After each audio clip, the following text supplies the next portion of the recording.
اور کچھ فرقہ پرست لوگ ہیں جو اپنے مسلک کو پروموٹ کرنے کے لیے ان کو ایک موقع ملا ہے دبے دبے لفظوں میں، وہ بھی کچھ تو بالکل واضح طور پر میڈیا پہ آ کے اور کچھ دبے دبے لفظوں میں اس طرح کی چیزیں پھیلا رہے ہیں جس سے تبلیغی جماعت بدنام ہو. تو کل سے مسلسل لوگوں کی کالز آ رہی ہیں، دوست احباب کی بھی، کہ بھائی آپ تبلیغ کے بارے میں کچھ بتاتا ہوں لیکن فتنے کے علاوہ کچھ بھی نہیں ہوگا. عربی میں کتاب ہے ان کی، میں نے خود پڑھی ہے، بہت بڑے چوٹی کے عالم اور بڑے نیک پرہیزگار. کتاب میں کیا لکھ رہے ہیں؟ تبلیغی جماعت والے کیا ہیں؟ قبر پرست. میں نے کہا اگر کچھ اور کہہ دیتے شاید ہم مان لیتے، شاید امکان تھا. 3 دن کی جماعت میں نکل کے دیکھ لیتے تو پتہ چلتا کہ تبلیغی جماعت والے جتنے قبر پرستی کے خلاف ہیں عملاً اتنا شاید دنیا میں کوئی دوسرا. وہ تو توحید میں اتنا مبالغہ کرتے ہیں کہ جہاں ہونا چاہیے وہاں بھی نہیں ہونے کے قائل.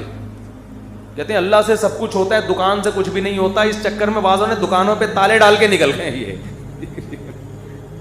وہ تو جہاں سے ہو رہا ہے وہاں سے ہونے کے قائل نہیں ہیں، تو جہاں قبر سے نہیں ہو رہا وہاں سے ہونے کے کہاں سے قائل ہوں گے.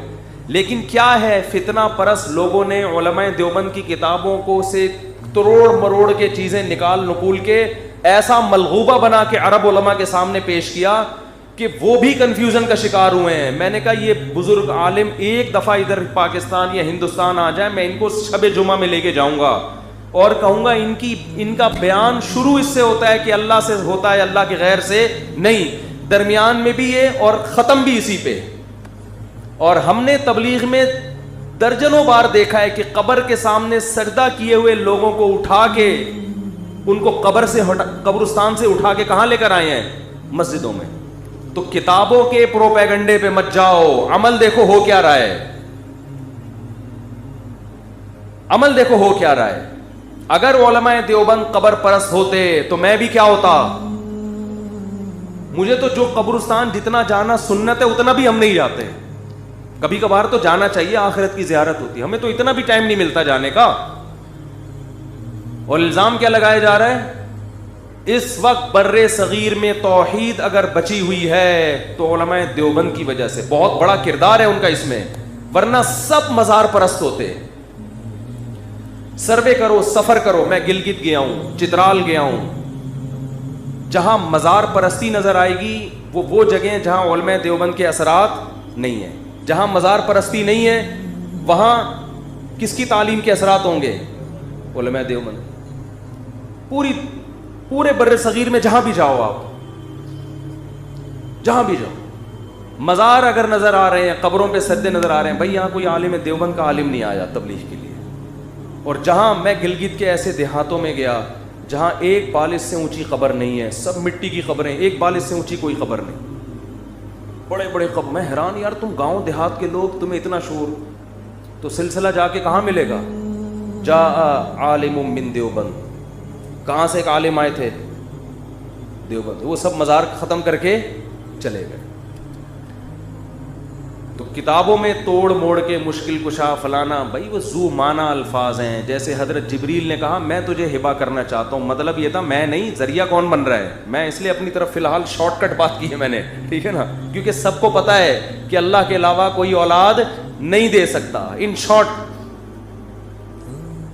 تو بھائی اپنے عقیدے کو مضبوط کرو. اسلام توحید کے معاملے میں بہت حساس ہے. مدد صرف کس سے مانگی جائے گی؟ اللہ سے. مزاروں پہ حاجات پوری نہیں ہوتی. ایک آخری بات کر کے بیان ختم کرتا ہوں. ایک صاحب جن کا آدھا دھڑ فالج زدہ تھا، آدھا دھڑ ہی ہوتا ہے فالج میں، مجھے کہنے لگے کہ میں دعائیں مانگ مانگ کے تھک گیا، میرا فالج ٹھیک نہیں ہو رہا. مجھے کسی نے کہا ہے فلاں بابے کے مزار پہ جاؤ تو وہاں جا کے دعا مانگو تو یہ دھڑ کیا ہو جائے گا، ٹھیک ہے. میں نے کہا جس بابا کی قبر پہ جا رہے ہو آپ کا آدھا دھڑ کام نہیں کر رہا، ان کے دونوں دھڑ کام،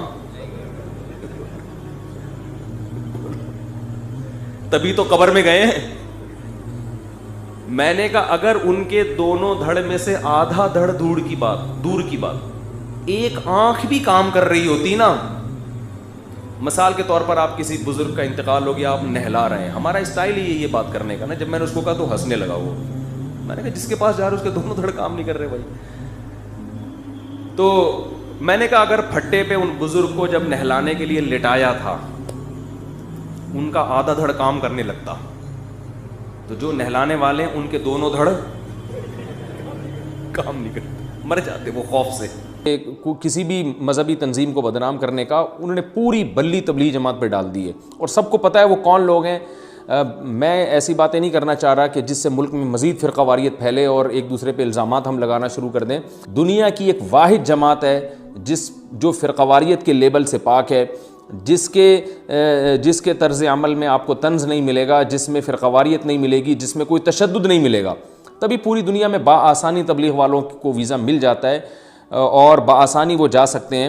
اس کی وجہ یہ ہے کہ ایک ہمارے پاس دنیا کو دکھانے کے لیے واحد ایک جماعت ہے جو اسلام کا ایک ہم بتاتے ہیں کہ دیکھو یہ ہے اسلام، یہ ہے اسلام کا اصل تعارف۔ تو ایک ایسی جماعت جس نے آج تک گورنمنٹ کے کسی لاء کے خلاف مخالفت نہیں کی ہے، کسی کے مزاحم نہیں بنے ہیں، تو بہت افسوس کے ساتھ کہنا پڑتا ہے کہ اس جماعت کو مسلسل طعن و تشنیع کا ہدف بنایا جا رہا ہے۔ جماعت سے اللہ نے بہت کام لیا ہے۔ آج میں اگر اللہ مجھ سے کوئی ٹوٹا پھوٹا کام لے رہا ہے تو یہ اس میں بنیادی کردار تبلیغ جماعت کا ہے۔ آپ جتنے بھی دیندار لوگ دیکھیں گے، میں نہیں کہتا کہ 100%، لیکن آج اگر آپ کو لوگوں کی داڑیاں نظر آ رہی ہیں، آج لوگ آپ کو نماز پڑھتے ہوئے نظر آ رہے ہیں، تو کہیں نہ کہیں لنک اس کا تبلیغ سے جا کے نکلے گا۔ اکثریت کی بات میں کر رہا ہوں۔ تو ہمارے پاس پوری دنیا کو دکھانے کے لیے ایک ہی ہے جس پر ہم فخر کر سکتے ہیں، تو ہمیں اس جماعت کو اس طرح طعن و تشنیع کا نشانہ نہیں